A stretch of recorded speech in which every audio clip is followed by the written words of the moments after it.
Do not touch that radio. General Whitmore's voice cracked through the overhead speaker so hard that every head in the operations room turned. Lieutenant Ryan Caldwell froze with one hand inches from the battered field set on the table. The room was full of screens, satellites, encrypted feeds, and young operators trained to trust clean data. But at the center of it all stood Walter Harlan, 78 years old, his faded field jacket hanging loose on his shoulders, his thumb resting on a scratched tuning dial as if the lives outside depended on the smallest movement of his hand. And they did. On the wall monitor, the last image from Raven 12 had gone gray with snow and static. Somewhere in the Bitterroot range, Echo Team was moving through a whiteout toward a rescue marker the drone had given them before it went silent. A red timer blinked above the map. 16 minutes. Beyond that marker was an unstable shelf of snow and ice. The kind of place that looked flat on a screen and deadly under a boot. Caldwell swallowed, still staring at the old man. General, with respect, this equipment is not connected to our network. Walter did not look up. He listened to the thin pulse buried under the static and said, "Neither is the mountain." The room went silent. 10 minutes earlier, no one had known why Walter Harlan was even there. He had arrived with a visitor badge, a canvas bag, and an old dark green cap folded in both hands. He had not asked for coffee. He had not asked for a chair. He had stood near the rear wall of Fort Redstone's drone control room while 27 people tried to recover a lost aircraft with all the tools modern warfare could buy. Raven 12 was not a combat drone that day. It was guiding a rescue team across a mountain pass after a civilian medical flight had gone down in the storm. Echo Team had been sent to reach the beacon, confirm survivors, and mark a landing zone when the weather broke. The drone had been there high above the ridgeline. Then the signal had collapsed. "Run the recovery stack again," Caldwell ordered from the center console. He was 29, clean-cut, capable, and used to being the smartest voice in a tense room. Satellite bounce. Emergency uplink. Secondary encryption. Manual ping. All of it. A young operator answered without lifting her eyes. "Already running, sir. Systems are green. Green does not help me if my drone is deaf." Blue light washed over faces tightened by pressure. Keyboards clicked. Radios hissed. A wall of data said the same impossible thing again and again: power nominal, navigation nominal, uplink nominal, payload nominal. Raven 12 should have been responding. It was not. On a side monitor, Specialist Emily Parker watched a thin line tremble in the lower corner of the spectrum display. It was not clean enough for the main recovery model. The system labeled it environmental noise and pushed it away. But the line had rhythm. It rose, dipped, and bent, as if something distant were trying to speak through weather and stone. Walter Harlan had been watching that line from the back of the room. Caldwell noticed him in the reflection of the glass wall and turned, irritation sharpening his voice. "Sir, this is a restricted operations floor. If you are with the visitors group, you need to step outside." A staff sergeant by the door cleared his throat. "Lieutenant," General Whitmore requested him. That made the room even quieter. Caldwell looked Walter up and down. The worn boots. The old jacket. The weathered hands. The calm face of a man who had learned long ago not to waste words on people in a hurry. "The general requested a retiree while Raven 12 is dark?"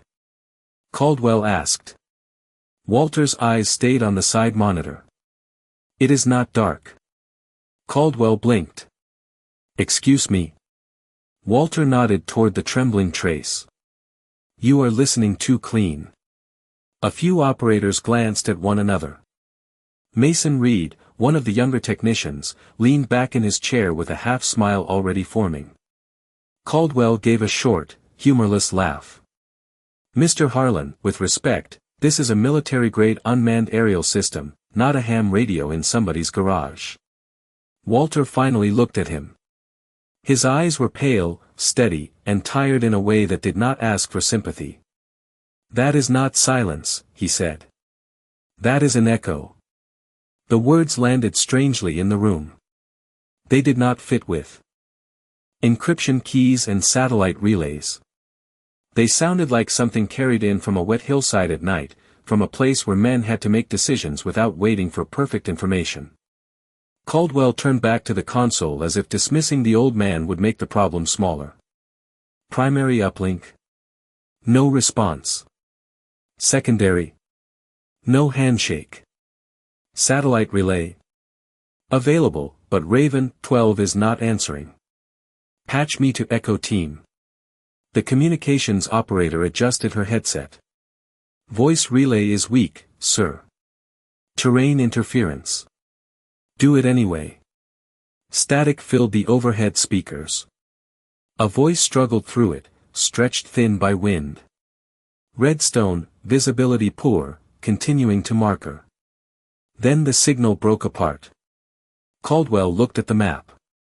Echo Team's green marker was crawling along the last route Raven 12 had assigned before the feed went dark. The path led between two ridges and toward a shaded warning zone that had been updated only 20 minutes before. Wind from the west at nearly 40 miles per hour. Visibility under 200 yards. Temperature 14 degrees Fahrenheit and dropping. They cannot continue to the old marker, Caldwell said. Get Raven 12 back. Walter took one step forward. Not dramatic. Not challenging. Just close enough for the light to catch the lines in his face. Your filters are cutting it out, he said. Caldwell closed his eyes for half a second. Our filters remove interference. Sometimes interference is the message. Emily's fingers stopped above her keyboard. She saw the same broken trace rise again, then vanish beneath the system's filter floor. Walter had seen it before the software flagged it. Not after. Before. Caldwell heard the small shift in the room. People were listening to the old man, and he did not like it. Everybody back on task, he said. We are not chasing ghost signals because a visitor saw a wiggle on a graph. Walter did not defend himself. That seemed to bother Caldwell even more. Men like Caldwell knew how to fight an argument. Silence left them swinging at air. Sergeant Lewis, Caldwell said, why exactly is this man on my operations floor? The sergeant brought over a tablet. Caldwell. Scan the authorization. Civilian Technical Observer. Communications Legacy Advisor. Temporary access granted by Command Authority. Communications Legacy Advisor, Caldwell repeated, loud enough for the room. That is what we are doing now. A few nervous smiles appeared and disappeared. Walter set his folded cap on the edge of an empty station. He did it carefully, like a man placing something beside a grave marker. Do you have an analog field set in the building?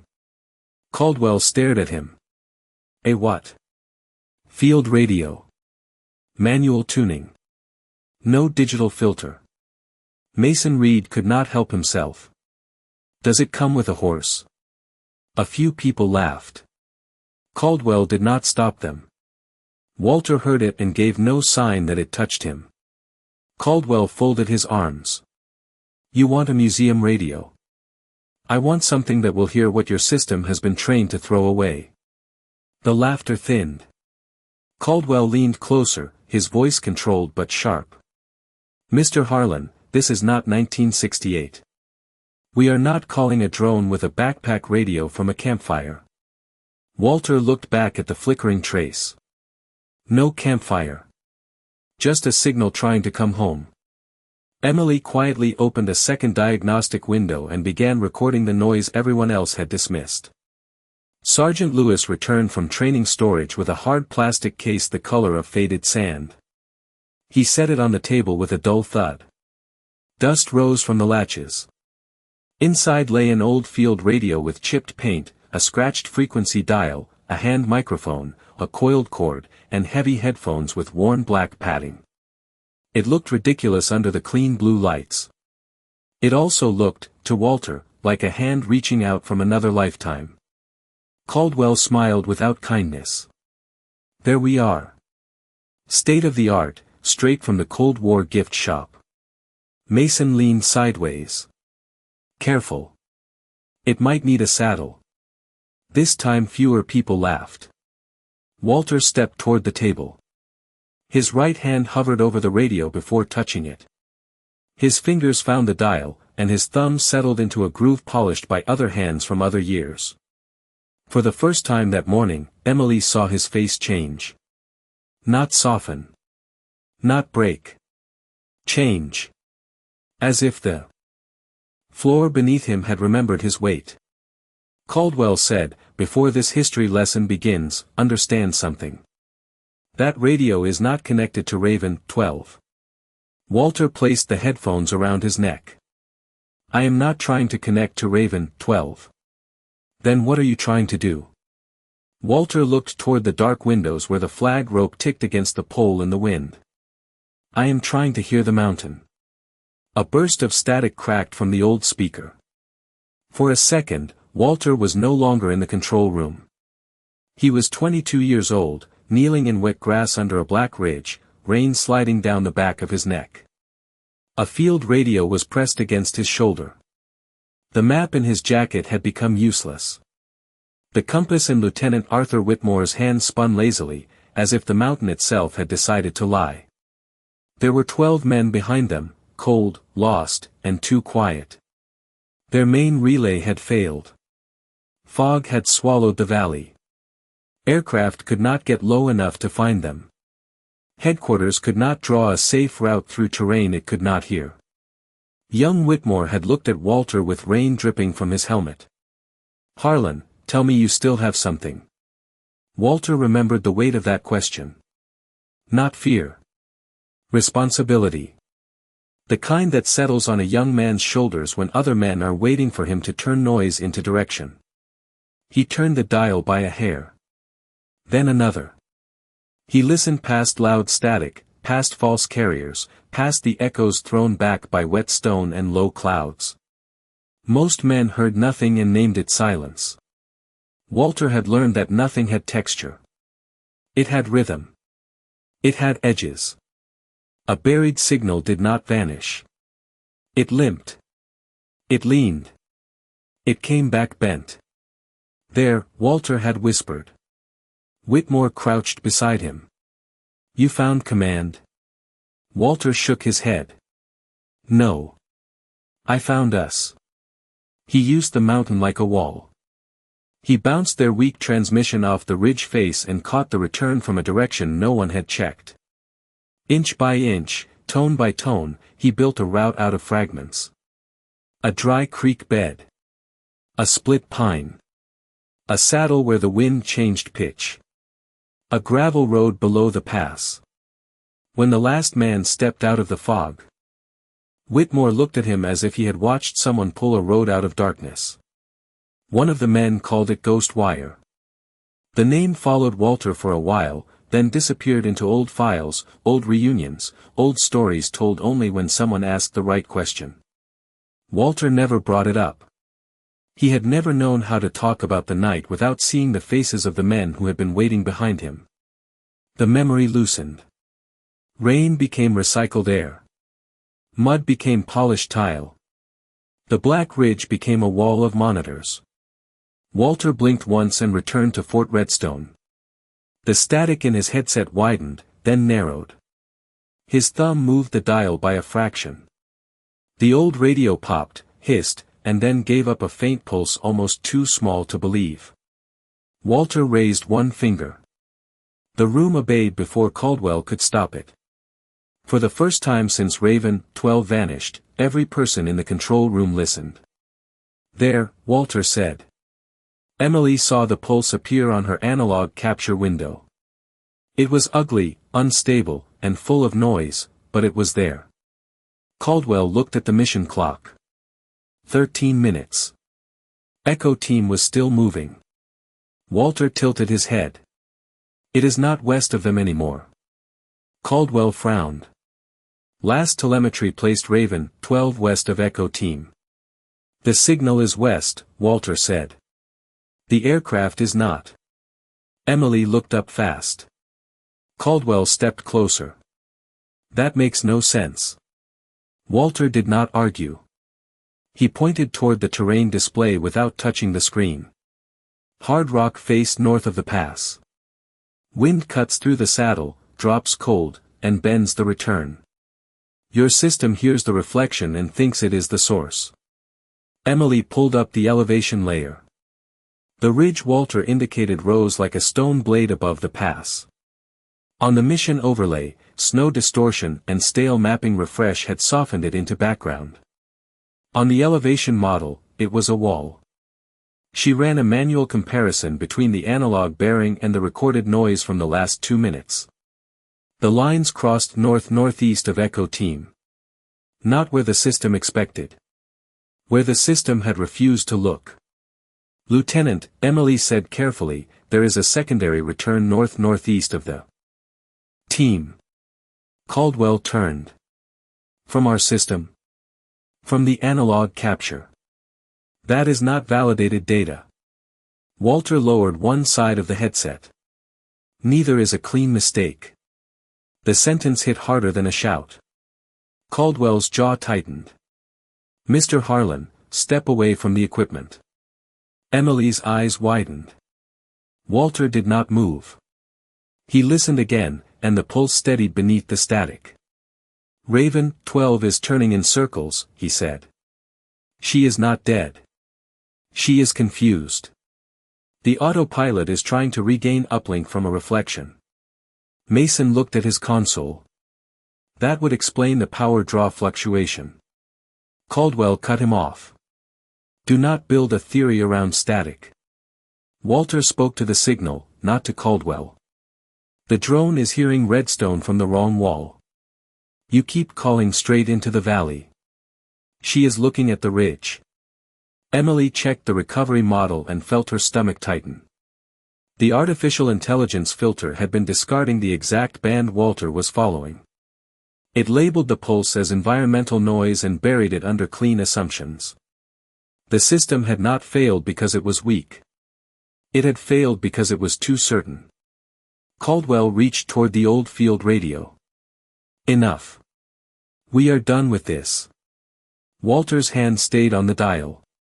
His eyes remained on the green Echo Team marker edging toward the danger zone. Lieutenant, he said quietly, if you take this signal away now, you will not get it back before they reach that shelf. No one laughed. Outside, the flag rope struck the pole again and again, a small metallic sound counting time. Emily made her decision between 2 pulses of static. She opened a side channel and kept her voice low. Command Aid Desk, this is Specialist Emily Parker on Operations Floor 3. I need General Whitmore's office. The aide sounded polished and distant. General Whitmore is in a briefing. Route your request through Lieutenant Caldwell. Emily looked at Caldwell. He was telling Mason not to contaminate the recovery model with unverified analog noise. I cannot route it through Lieutenant Caldwell. The line went quiet. Say again. There is an old veteran here. Walter Harlan. He found a return signal from Raven, 12 using an analog field radio. Lieutenant Caldwell is about to remove him from the equipment. The silence changed. What name did you say? Walter Harlan. A chair scraped somewhere in the background. Then another voice came on, older and suddenly stripped of routine. Specialist, this is Colonel Reeves. Confirm the full name. Walter Harlan, sir. Cleared by General Whitmore's office as a communications legacy advisor. Colonel Reeves did not answer right away. When he did, his voice had gone low. Do not let anyone remove that man from the room. At that moment Caldwell pointed toward the door. Mr. Harlan, I said step away. Walter's hand did not leave the dial. 2 degrees north. Tell your operator to shift the emergency relay 2 degrees north and drop the filter floor. Caldwell's face hardened. You are not giving orders in my room. Mason looked between them. Lieutenant, testing his bearing would take less than 30 seconds. No. The answer came too fast. Pride had entered the room and was now sitting at the main console. Emily heard Colonel Reeves on the line. Specialist Parker, is Lieutenant Caldwell interfering with Mr. Harlan's signal work? Duty had a taste. Metallic and cold. So did fear. Emily watched Walter hold the fragile sound steady while Echo Team walked closer to a mistake no one could afford. Yes, sir, she said. The next voice was deeper, older, and carrying the kind of authority that did not need volume. This is General Whitmore. Put me on speaker. Emily tapped the console. The overhead speakers clicked. Every spine in the room straightened. Operations floor, stand by, Whitmore said. Lieutenant Caldwell, whatever you are doing, stop. Do not touch Walter Harlan. Do not move that radio. And do not mistake old equipment for an old mind. Caldwell went still. Walter did not smile. He did not look vindicated. He only listened, because Echo Team was still moving and Raven 12 was still trying to come home. General, Caldwell said carefully, Sir, I am trying to maintain operational integrity. Mr. Harlan is using non-networked equipment during an active recovery. For 3 seconds, only static answered. Then Whitmore spoke softer, and somehow that made it worse.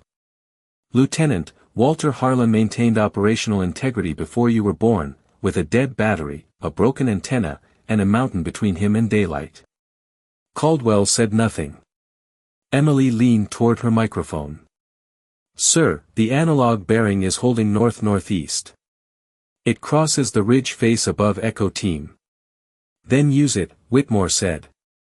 Sir, Caldwell said, with respect, that data is not validated through the approved system. It is validated by the man hearing it. The door opened.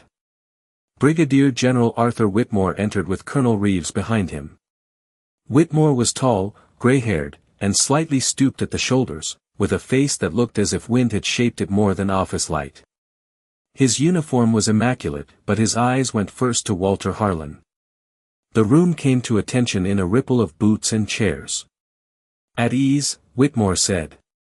Walter slowly removed one side of the headset. For a moment neither man spoke. The years between them seemed to stand in the room, rain, fog, cold hands, a broken antenna, 12 men waiting in the dark. Then General Whitmore stepped forward, stopped in front of Walter, and raised his hand in a salute. It was not ceremonial. It was not for the room. It was the salute of a man who had once been young, lost, and waiting for one voice to guide him home. The operations floor went utterly still. Walter looked uncomfortable with the attention. Almost tired from it. After a beat, he returned the salute with 2 fingers from the hand closest to the radio. Whitmore lowered his hand and turned to Caldwell. Lieutenant, you were about to remove him. Caldwell swallowed. Sir, I believed he was interfering. Whitmore's eyes hardened, but his voice stayed quiet. The last time I heard that radio discipline, 12 men walked out of a storm because he understood what the rest of us could not hear. Mason looked down.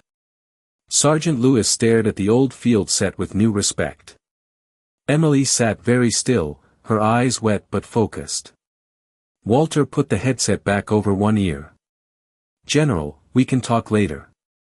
Right now, your drone is still circling the wrong echo. That snapped. The room back to the mission. Respect could wait. Weather could not. Whitmore stepped aside. Caldwell moved back from the table. The red clock showed 9 minutes and 40 seconds. Echo Team was now less than half a mile from the unstable shelf. Walter lifted the hand microphone, then set it down again. Not yet. First we make her hear the right wall. He looked at Emily. Specialist Parker, open a manual relay window. Drop the filter floor by 12 decibels.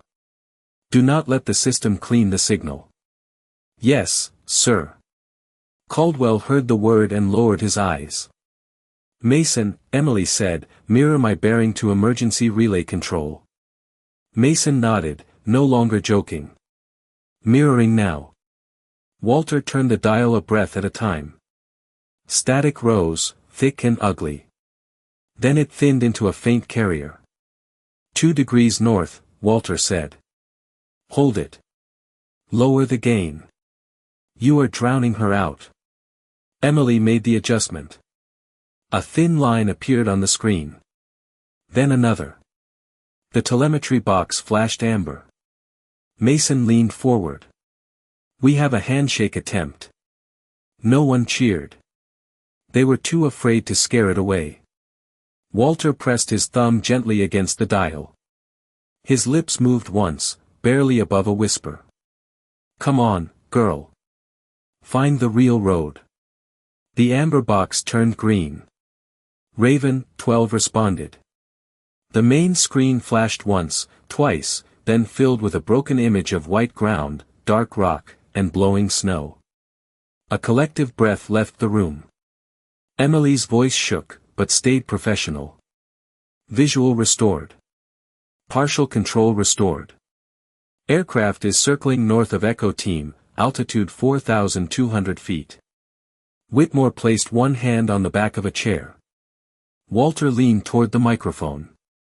Patch me to Echo Team through the restored relay. Caldwell looked up.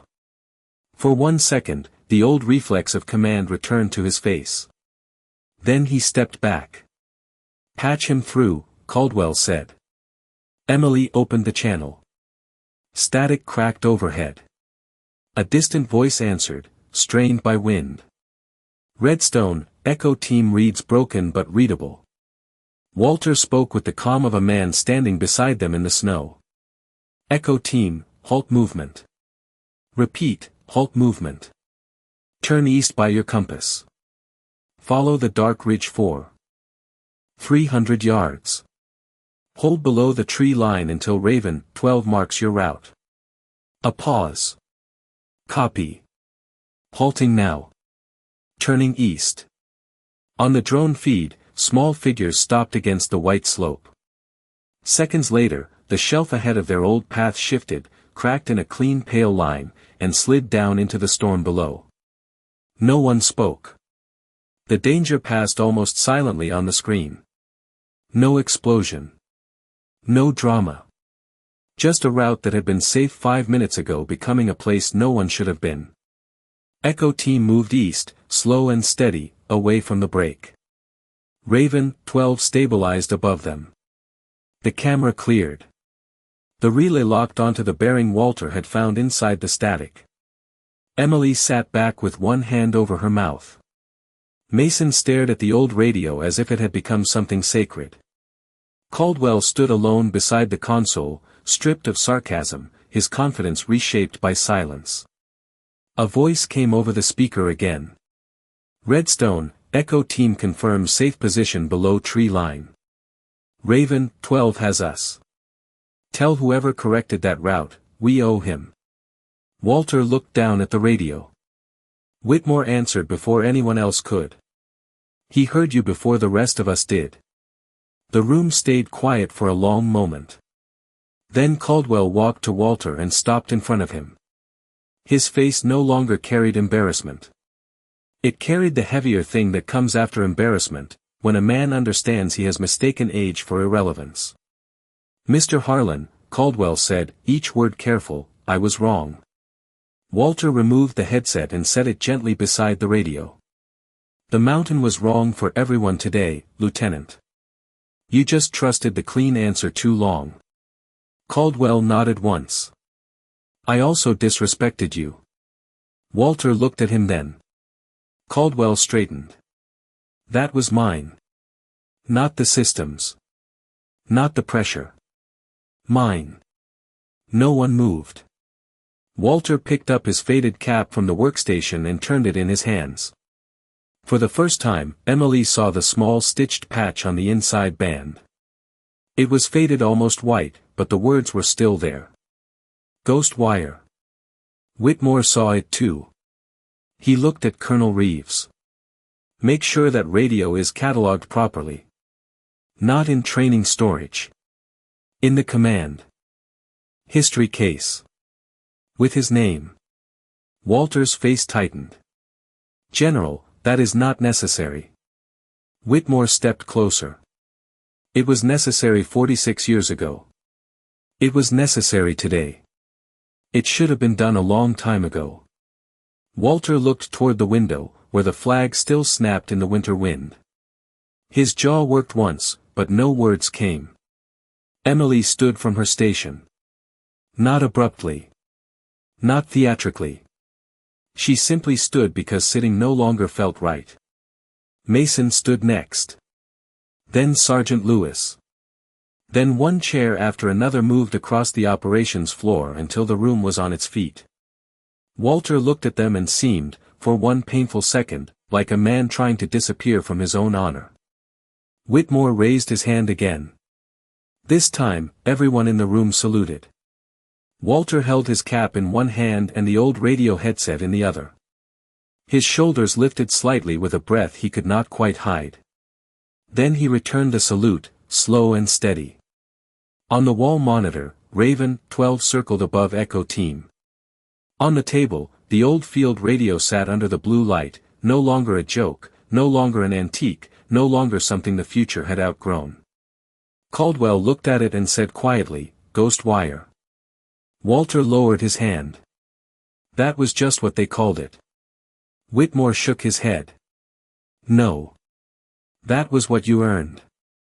Later, after Echo Team reached the medical beacon and the rescue route was secured, Fort Redstone added a small brass plate beneath the restored field set in the command history case. Walter Harlan. Communications Specialist. Ghost wire. He heard the signal others threw away. Walter never asked for the plate. He never posed for a photograph beside it. He left before the public affairs officer could find him. But Emily Parker kept one recording from that morning. Not the drone feed. Not the map correction. The sound. Static. Wind. A faint pulse. Then Walter's low voice. There. She played it once months later for a class of new operators who had never met him. She told them the same thing General Whitmore had said when the room was finally quiet. Technology is a tool. Judgment is earned. Then she pointed to the dirty band on the spectrum display, the one the system had tried to erase. And sometimes, she said, the thing you are trained to ignore is the only thing trying to save you.